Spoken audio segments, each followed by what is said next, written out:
Մի հարց ունեմ, պարոն Ալեքսանյան, երեք վարչապետ ասաց, որ եթե նոր սահմանադրության նախագիծը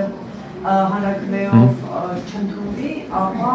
նոր հանրաքվեներ կլինեն, նոր հանրաքվե կլինի, չգիտեմ, դա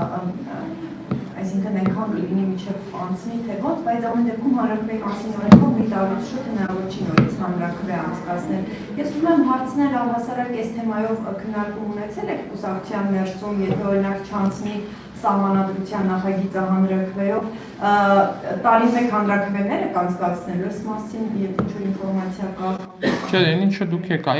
եք ասում, դա իրավական տեխնիկայի մասին է ձեր հարցը, ես վստահ եմ, որ այդ իրավական տեխնիկան քննարկում են մեր իրավագետ գործընկերները, ու սա այս հարցը, եթե տեխնիկայի մասն է, ավելի ճիշտ կլինի իրավական տեխնիկա։ Քաղաքական մասով ես կարող եմ վստահություն հայտնել, որ Հայաստանի Հանրապետության քաղաքացին պիտի կողմ քվեարկի սահմանադրական հանրաքվե։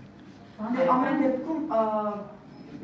եթե ձեր պատկերացմանը չհամապատասխանի այդ քվեարկության արդյունքները, դրա մասն է։ Եթե հանկարծ այդպիսի բան լինի, այդ ժամանակ կխոսենք, բայց ես վստահություն ունեմ, որ Հայաստանի Հանրապետության քաղաքացին կողմ է քվեարկելու հանրաքվեին։